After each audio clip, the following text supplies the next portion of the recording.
Reciban todos bendiciones de parte del Señor.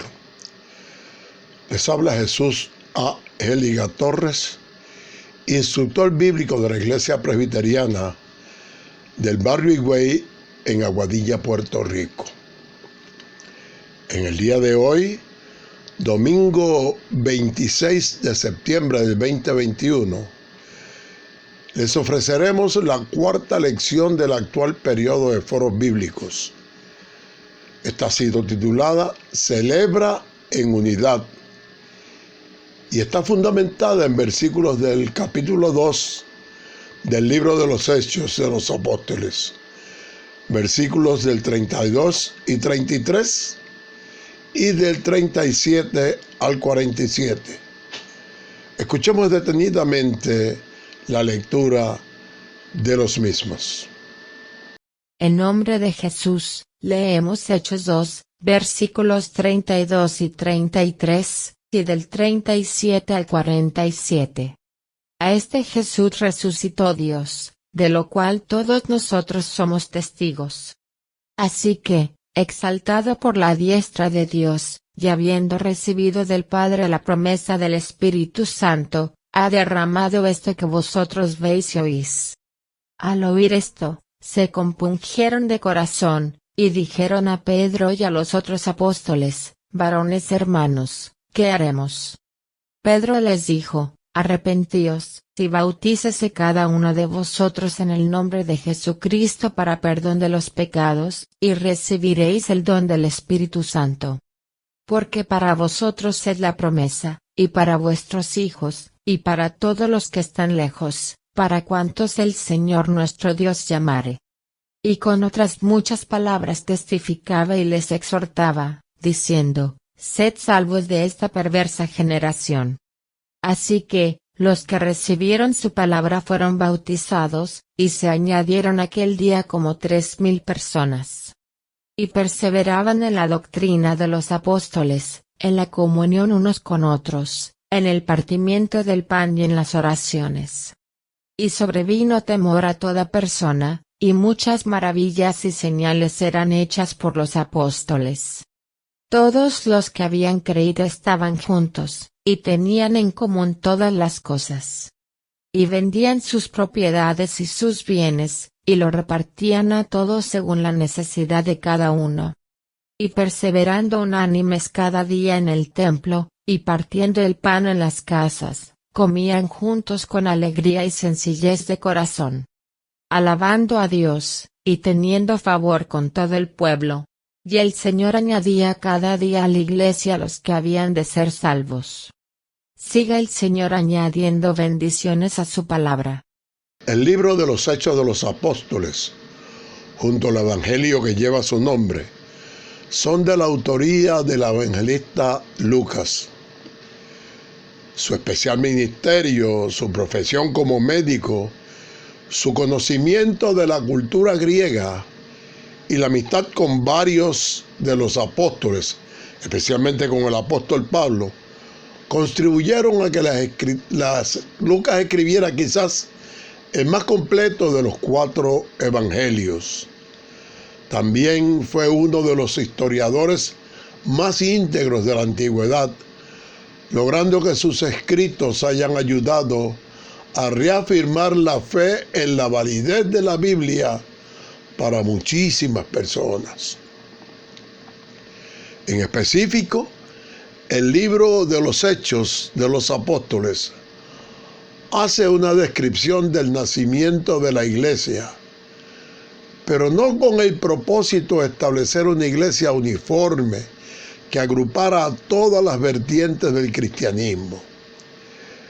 En la redacción narrativa del libro que nos hace el apóstol Lucas, no dice que todas las iglesias desde Pentecostés en adelante deberán ser como la iglesia que se nos muestra en el segundo capítulo de los Hechos. La intención de Lucas al escribir el libro no era la de crear un prototipo para las iglesias futuras, sino más bien para explicar lo que había acontecido en el proceso del nacimiento de la iglesia. Esto se ve muy ilustrado en Hechos 6, cuando los apóstoles nombran diáconos para que no se diluyera la oración y el ministerio de la palabra.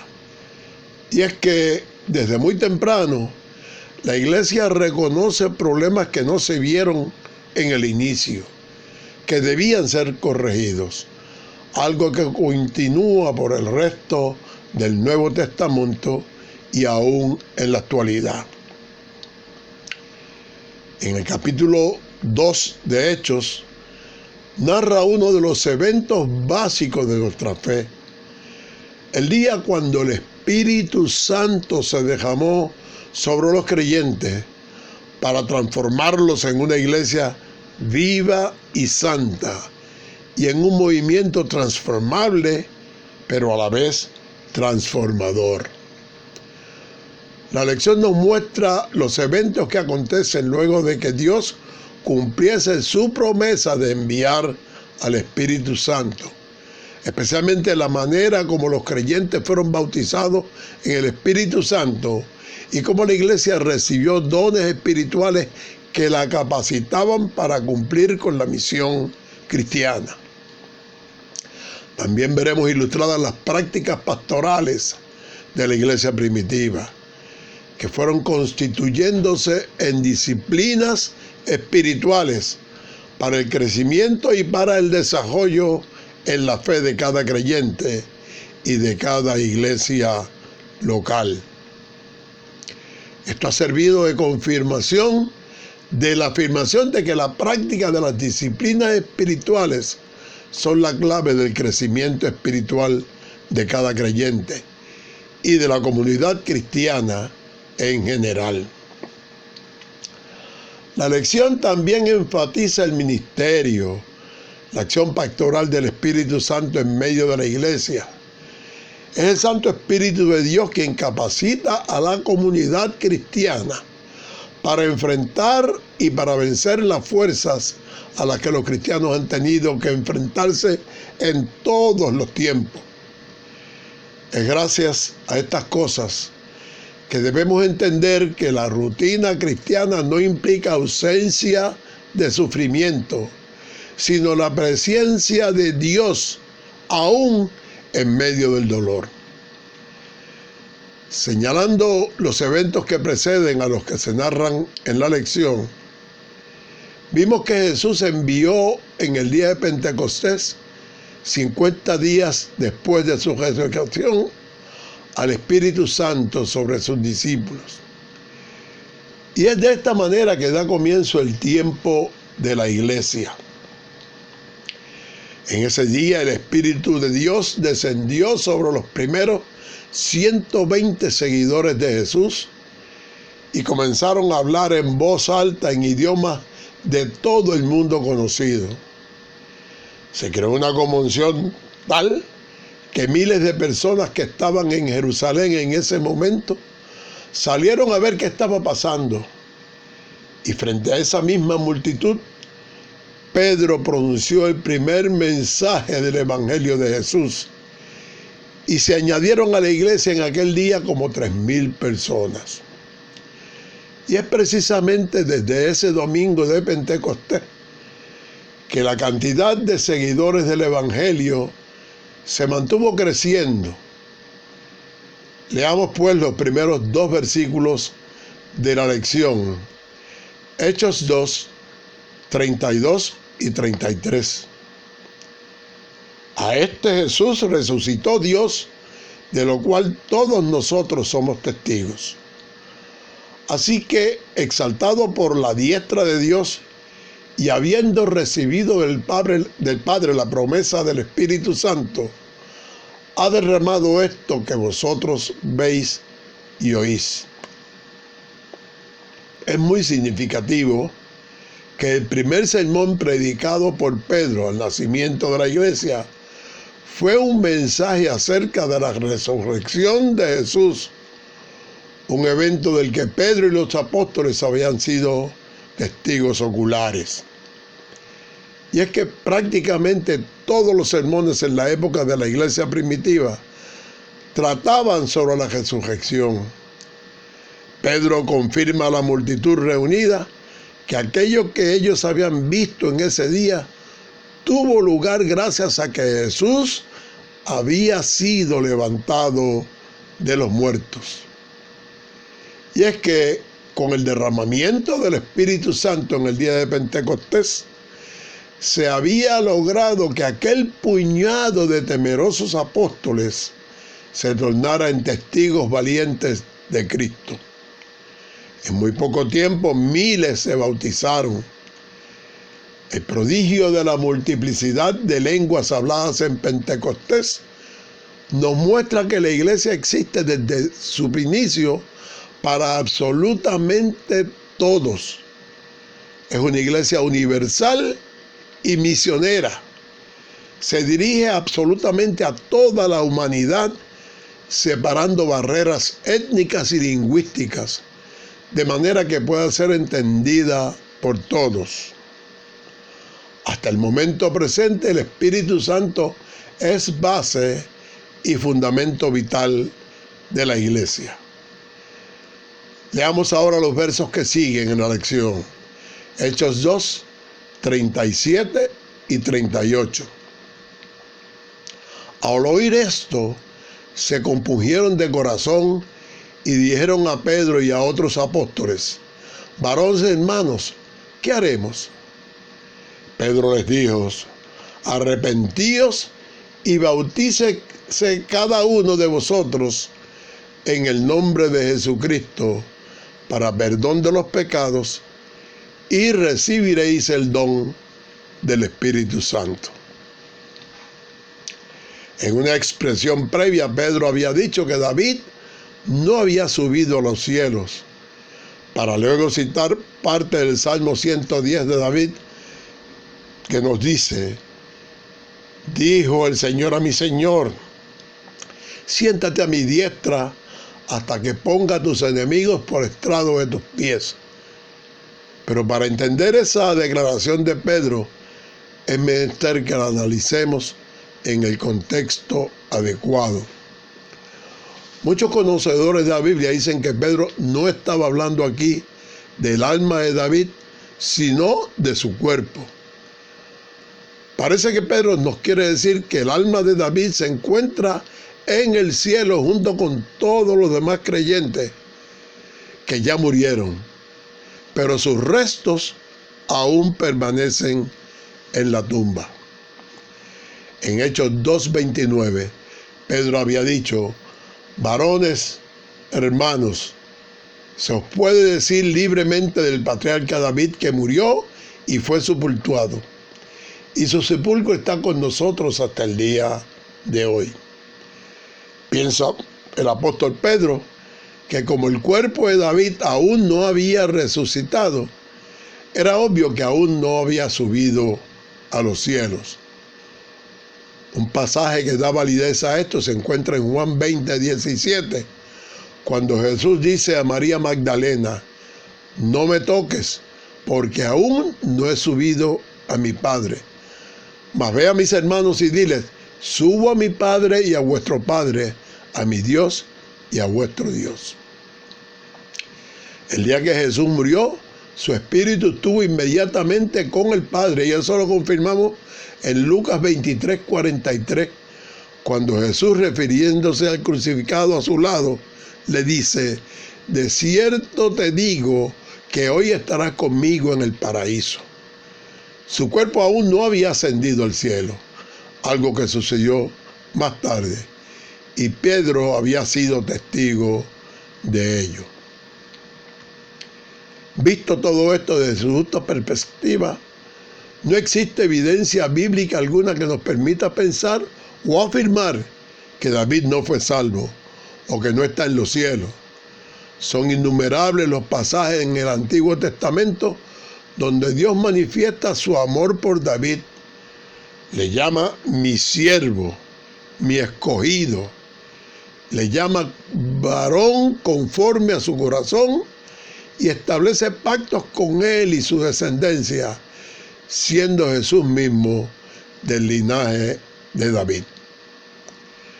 El apóstol Pablo en Hebreos 11:32 incluye a David en la galería de los héroes de la fe. Leamos ahora Hechos 2, 39 al 42. Porque para vosotros es la promesa, y para vuestros hijos y para todos los que están lejos, para cuantos el Señor nuestro Dios llamare. Y con otras muchas palabras testificaba y les exhortaba diciendo: sed salvos de esta perversa generación. Así que los que recibieron su palabra fueron bautizados, y se añadieron aquel día como 3,000 personas. Y perseveraban en la doctrina de los apóstoles, en la comunión unos con otros, en el partimiento del pan y en las oraciones. Pedro le afirma también a la multitud que le escuchaba y a toda la casa de Israel que a ese Jesús que habían crucificado, Dios le había hecho Señor y Cristo.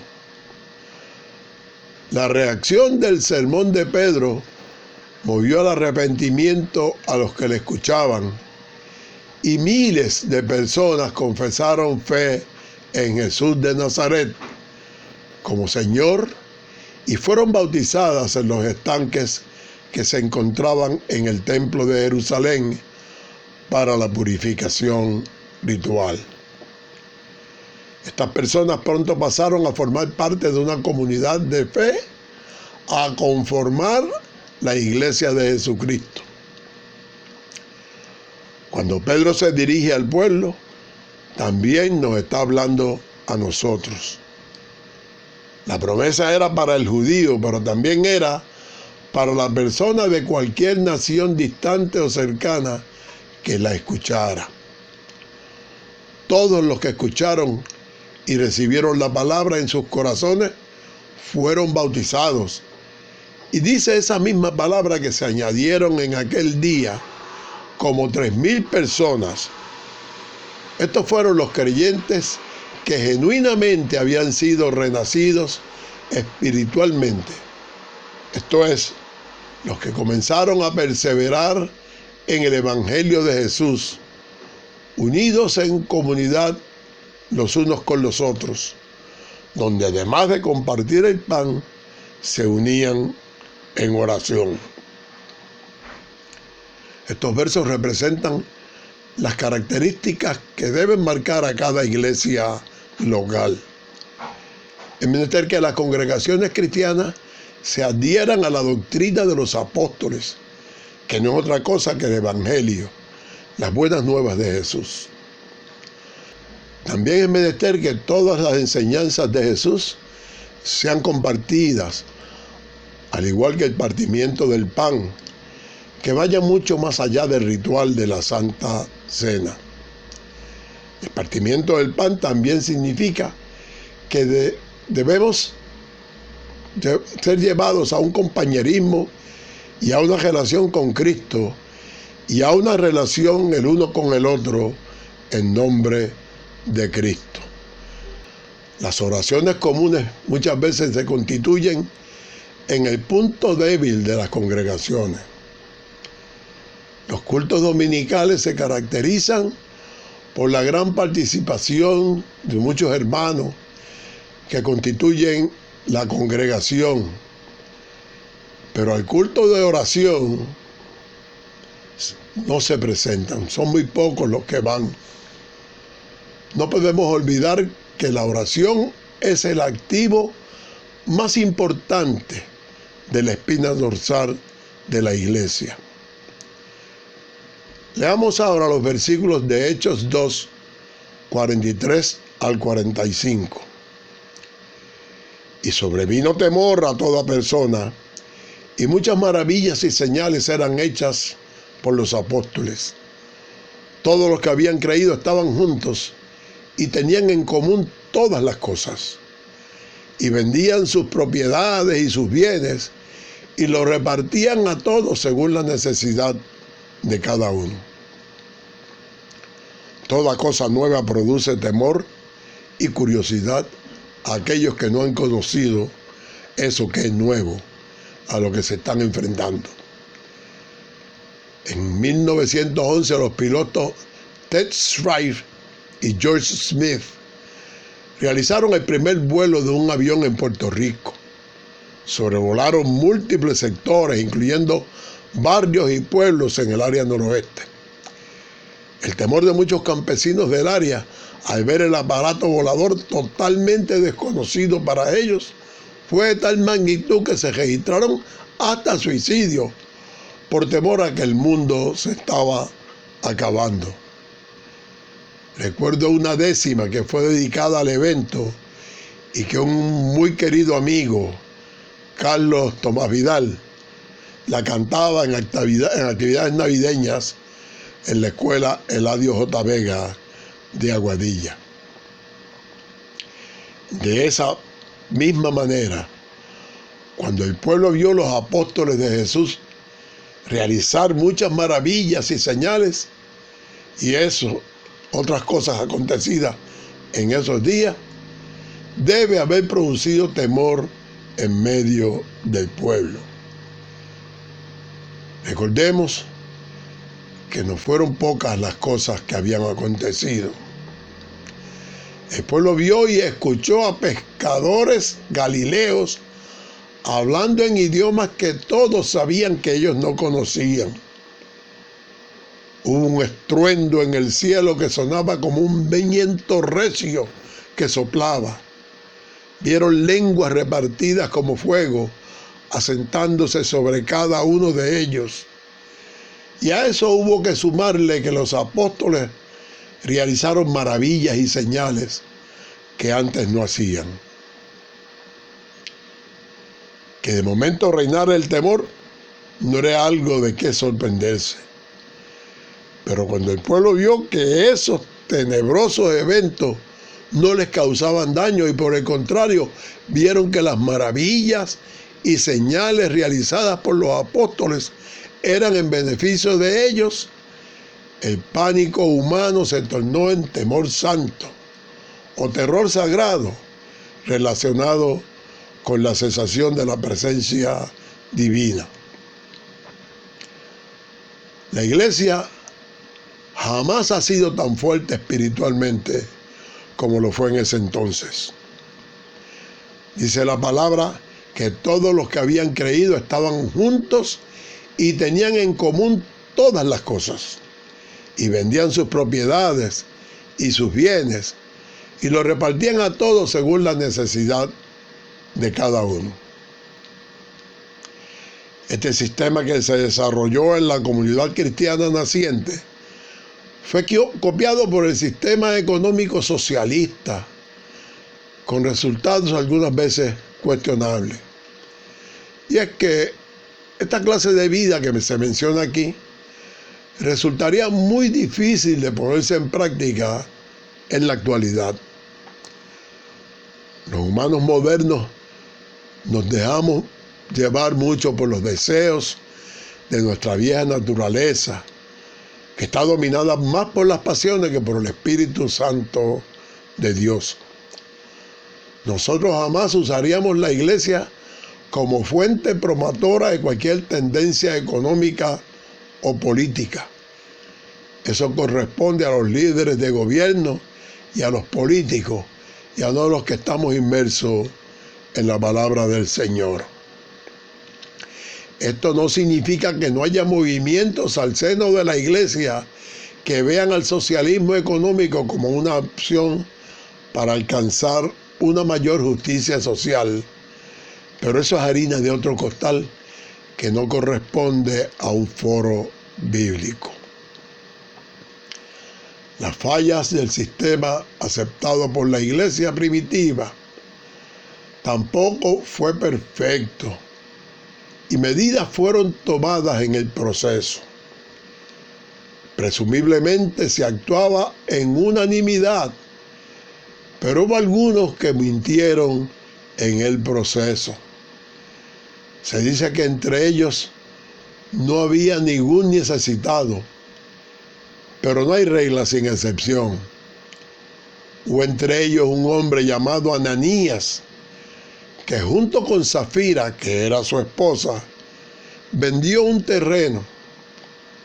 Este hombre, en absoluto común acuerdo con su esposa, con Safira, se quedó con una parte del dinero de la venta de sus propiedades y solo entregó una parte a la que todos los creyentes, que eran muchos, pensaban y sentían de la misma manera. Ninguno decía que sus cosas fueran solamente suyos, sino que eran de todos. Los apóstoles seguían dando un poderoso testimonio de la resurrección del Señor Jesús, y Dios los bendecía mucho a todos. No había entre ellos ningún necesitado, porque quienes tenían terreno o casa los vendían y el dinero lo ponían a disposición de los apóstoles para repartirlo entre todos según las necesidades de cada uno. Tal fue el caso de un levita llamado Bernabé. Este hombre tenía un terreno y lo vendió y puso el dinero a disposición de los apóstoles. Hechos 5, del 1 al 11, nos habla de un hombre llamado Ananías, que junto con su esposa Safira vendió un terreno quedándose con una parte del dinero y poniendo el sobrante a la disposición de los apóstoles. Pedro discierne en el espíritu e increpa a Ananías diciéndole: ¿por qué dejaste que Satanás te dominara y te hiciera mentir al Espíritu Santo, quedándote con parte del dinero que te pagaron por el terreno? ¿Acaso no era tuyo el terreno? Y puesto que lo vendiste, no era tuyo el dinero. ¿Por qué se te ocurrió hacer eso? No has mentido a los hombres, sino a Dios. Dice la palabra que cuando Ananías oyó las palabras de Pedro, cayó muerto. Todos se enteraron y se llenaron de miedo. Unas horas más tarde entró la esposa de Ananías sin saber lo que había acontecido. Pedro la interroga y descubre el acuerdo entre ella y su esposo y le informa de la muerte de su esposo, y en ese mismo instante Safira también cayó muerta a los pies de Pedro, cosa que incrementó mucho más el miedo en la iglesia. Leamos los versos finales de la lección, Hechos 2, 46 y 47. Y perseverando unánimes cada uno en el templo, partieron el pan en las casas, comían juntos con alegría y sencillez de corazón, alabando a Dios y teniendo favor con todo el pueblo. Y el Señor añadía cada día a la iglesia los que habían de ser salvos. Todos los humanos hemos atravesado por momentos difíciles en nuestras vidas, tal vez algunos más que otros. También es claro que todos hemos tenido momentos buenos, pero a veces los días malos hacen que olvidemos esos días buenos. No hay métodos mágicos que nos permitan llevar una vida plena de gozo y paz permanente. Pero hay maneras de por lo menos vivir en paz. El versículo 46 de la lección nos da una excelente idea para ello. Esta es que intentemos congregarnos en unidad con nuestros hermanos en la iglesia, sin olvidarnos que también debemos tratarnos de manera ejemplar con todas las demás personas con las que tratemos, sean cristianos o no lo sean. Si además compartimos el pan con todos los que lo necesitan, la paz de Cristo, que casi nunca entendemos, nos abrigará y definitivamente nos sentiremos mucho mejor. Si además de eso cultivamos nuestra relación con Dios, alimentando nuestro entendimiento con su palabra y comunicándonos con Él en oración, la alegría nos invadirá de manera incomprensible, aún más para los cristianos. Y la alegría, que es mucho más contagiosa que el COVID y que el bostezo, también llegará a los que nos rodean y serán bendecidos con ella. Estas cosas no son tan difíciles. Con mucho amor y convicción te invito a que pruebes el siguiente método. En momentos en que te encuentres solo, cansado, triste, angustiado, preséntate al Señor con un corazón sencillo y pide perdón, aunque no tengas ni la más remota idea de qué pecado has cometido.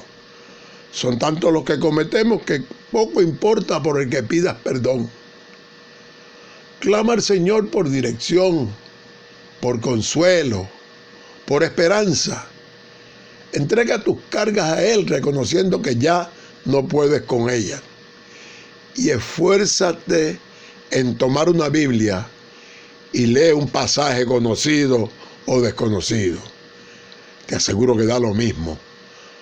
Puedes estar en la absoluta seguridad que de alguna manera incomprensible el Señor te hablará a través de su palabra y te animará, te consolará y te llevará a entender que Él siempre estará contigo.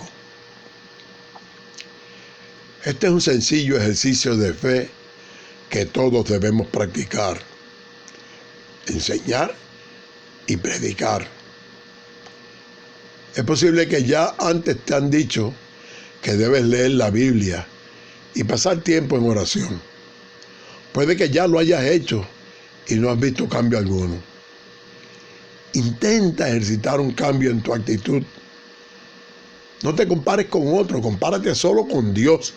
Y verás que aunque hemos sido hechos a su imagen y semejanza, no somos iguales. No podemos darle instrucciones a Dios y es uno de los más importantes errores que todos cometemos.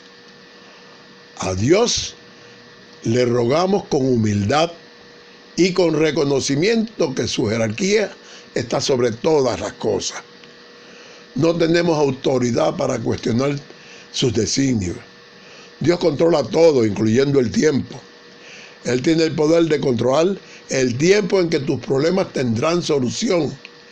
Cree eso y la alegría retornará a tu vida. Créelo. Oremos por ello en este glorioso día.